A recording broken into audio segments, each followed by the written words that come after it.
Assalamualaikum warahmatullahi wabarakatuh. Ini hanya sekedar review ya pertemuan kita sudah sampai pertemuan ke-15. Pertemuan ke-15 itu kita cuma sekedar review aja terkait dengan materi yang udah pernah kita bahas sebelumnya di administrasi bisnis.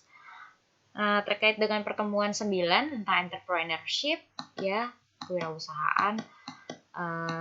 Waktu itu kita pernah membahas mengenai apa ciri-ciri dari seorang wirausahawan gitu ya.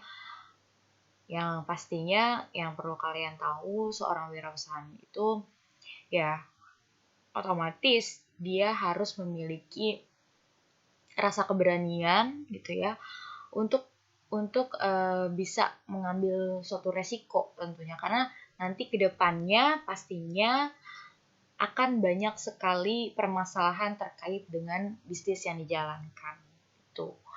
Dan harus kreatif juga menemukan suatu peluang yang mungkin bisa dimanfaatkan. Nah, itu ciri-ciri dari seorang wirausahawan. Nah, kemudian terkait dengan administrasi itu ya, kita kemarin itu belajar administrasi itu ternyata ada di segala bidang gitu ya. Ada di segala bidang di dalam office kita atau perusahaan kita gitu. Nah, karena setiap bidang ataupun setiap divisi pasti yang mengerjakan semua pekerjaan-pekerjaan yang berhubungan dengan administrasi atau pengelolaan terkait dengan dokumen gitu ya. Kemudian surat. Nah, itu pasti akan dikelola. Maka dari itu, setiap bagian atau di setiap departemen pasti ada bagiannya untuk admin gitu. Nah, untuk yang administrasi perkantoran itu sendiri ya, administrasi perkantoran kita kemarin sudah bahas juga bahwa memang di dalam organisasi bisnis di perusahaan kita kenal ada beberapa admin yang bertugas di depan ya, di tengah maupun di back office. Nah, kemudian untuk di dalam institusi pemerintah gitu ya. Institusi pemerintah biasanya kita sebutnya bukan administrasi perkantoran, tapi kesekretariatan atau kesekretarisan. Ya, sebenarnya kalau dari cara pengerjaannya, kemudian fungsi-fungsinya, sebenarnya sama aja administrasi office sama kesekretariatan, cuman perbedaan kata aja gitu. Nah, kalau misalkan di sini terkait dengan si administrasi office, kita kenal tadi dibagi menjadi 3 itu ya. Kalau misalkan front office itu ya bagian admin yang memang melayani secara langsung gitu ya, stakeholder atau orang-orang yang mungkin punya kepentingan sama perusahaan gitu ya, bagian loketnya kah, petugas-petugas pelayanannya. Nah, tentunya orang-orang yang kerja di front office ini mereka harus cepat tanggap ya, otomatis. Yang kedua, mereka harus ramah, mereka harus baik, karena mereka itu udah kayak gambaran perusahaan itu sendiri. Orang akan menilai dari pelayanan pertama tentunya, ya kan? Pelayanan pertama daripada perusahaan itu seperti apa, dan itu yang dikerjakan oleh si office ini ya, back office, oleh si front office ini. Jadi kalau misalkan kita sebagai orang yang bekerja di front office, tentunya harus punya rasa untuk ramah kepada orang lain gitu. Kemudian kalau yang posisinya dia supporting dari front office tadi gitu, atau frontliner. Nah, biasanya memang nggak secara langsung dia berhubungan sama stakeholder atau orang-orang yang berkepentingan sama perusahaan kita. Nah, di sini biasanya kalau misalkan di Pegadaian misalkan kayak gitu ya, Pegadaian ada yang bagian loket tuh. Nah, kalau di Pegadaian dia bagian loket berarti kan front office. Nah, tapi ada yang dia kerjanya di bagian penimbangan. Nah, itu biasanya middle office gitu ya. Nah, kalau itu akan supporting daripada si front office-nya. Kemudian ada juga yang kerjanya di back office nih. Dia yang jadi tata usaha, dia yang suka ngentri-ngentri data, input-input data, pelanggan kita siapa aja yang melakukan Pegadaian di hari itu. Kayak gitu biasanya. Nah, itulah petugas-petugas ya administrasi perkantoran yang biasa kita temui dimanapun ya, banyak di setiap kantor pasti ada. Kemudian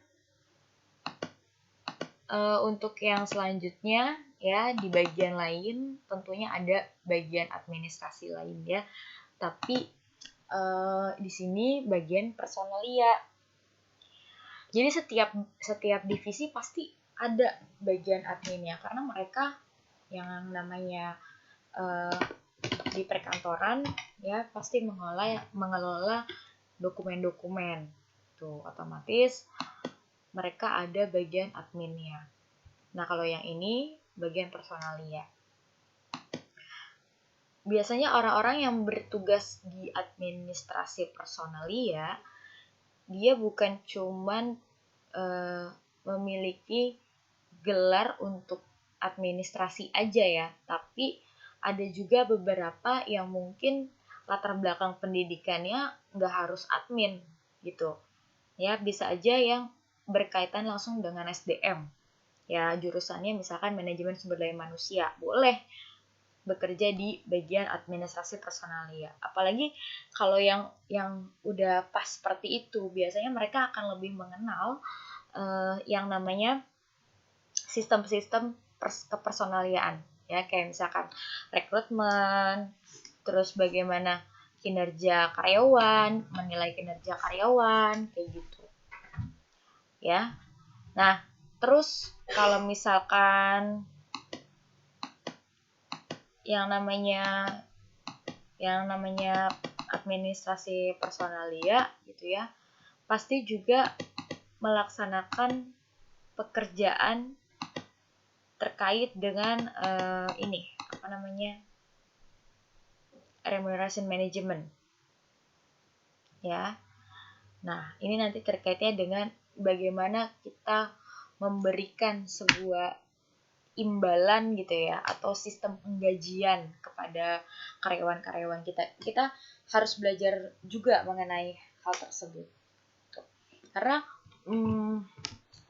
keterkaitan dengan penghargaan atas jasa ya, di sini tentunya ini sangat menunjang loyalitas daripada si karyawannya. Kalau misalkan dari bagian personalia memberikan sebuah penghargaan gitu ya, penghargaan uang ataupun apapun gitu ya, berkaitan dengan lemburnya mereka, prestasinya mereka, honornya mereka dengan sebagaimana mestinya ya, sesuai dengan kinerjanya mereka, otomatis mereka si karyawan ini selain merasa dihargai, mereka juga punya yang namanya loyalitas kepada perusahaan tentunya. Nah, makanya dari itu selain kepersonaliaan, administrasi personalia juga berkaitan erat nih dengan yang namanya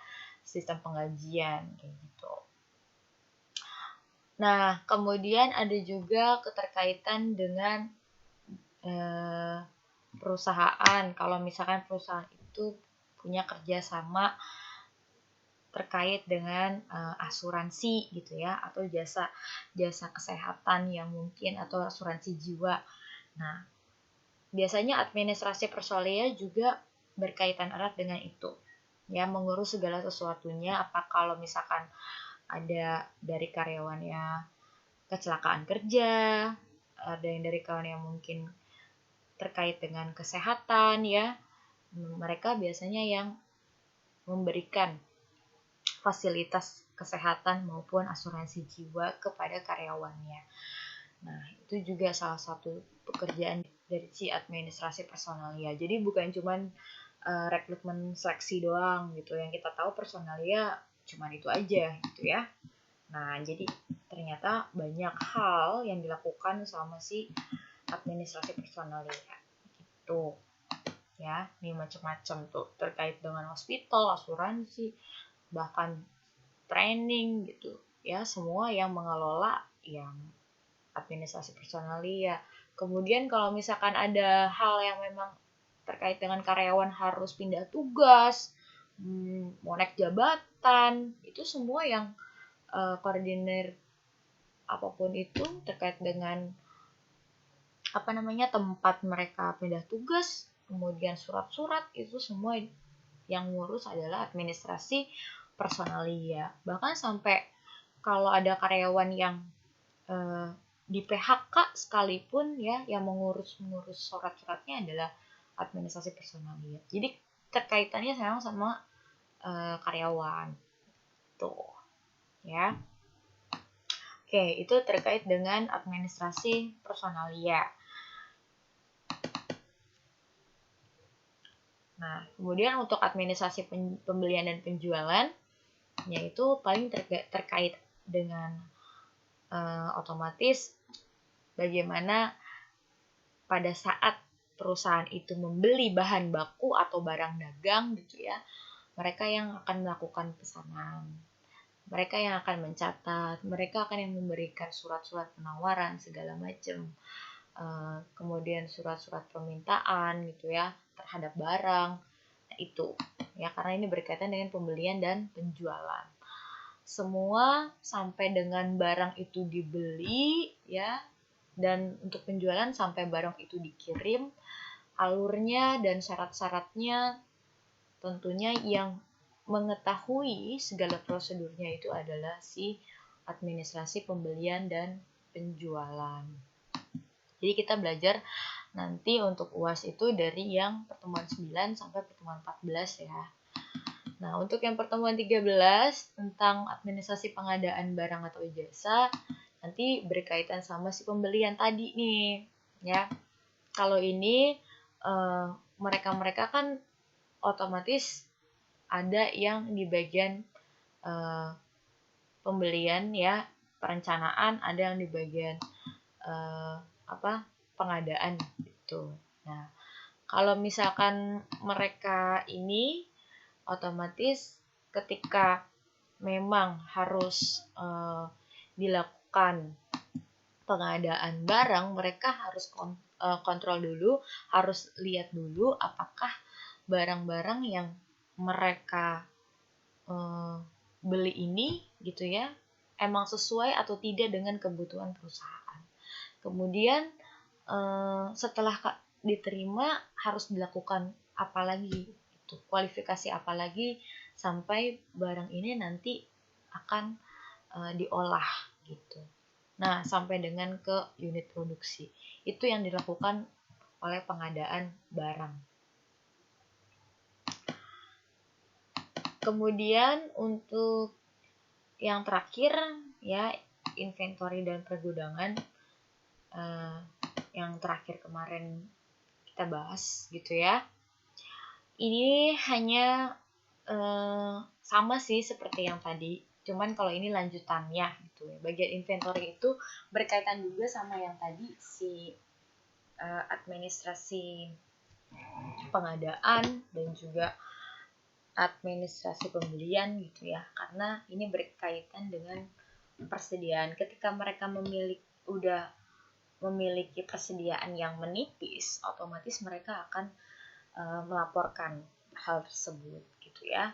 Kemudian mereka akan mencatat semua persediaan yang ada ya, mulai dari persediaan bahan baku, persediaan barang yang dalam proses, kalau ini manufaktur ya, kemudian persediaan barang jadi.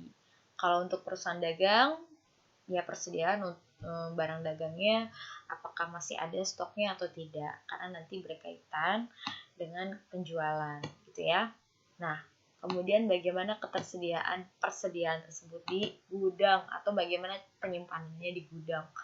Nah, jadi semua itu ya di bagian segala bagian di dalam perusahaan otomatis ya memiliki administrasinya masing-masing, memiliki penanganan dokumennya sendiri-sendiri ya. Maka dari itu setiap divisi pasti memiliki adminnya. Jadi tuh yang namanya administrasi itu memang kegiatannya ya akan selalu ada terus-menerus, bahkan diperbaharui dengan sistem ya.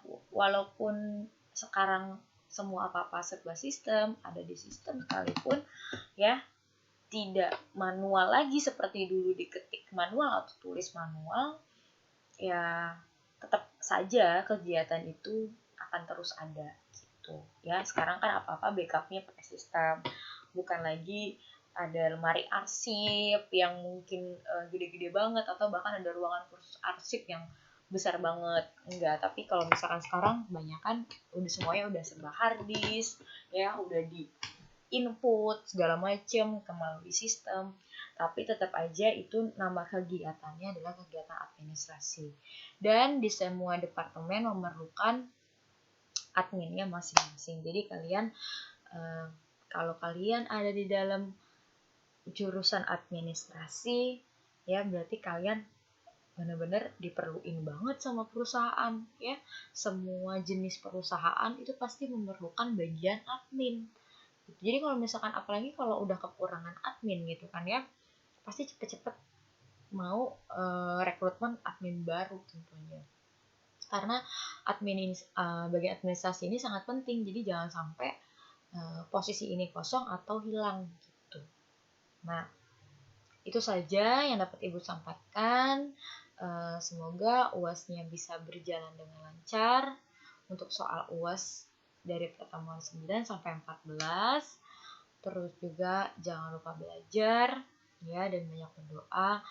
Mudah-mudahan nilai kalian semuanya bagus. Kalau misalkan kalian rajin mengerjakan tugas ya, kemudian kehadirannya bagus, dan juga hasil UAS dan UTS-nya bagus, ya otomatis nilainya akan bagus juga gitu ya. Kurang lebihnya mohon maaf. Wassalamualaikum warahmatullahi wabarakatuh.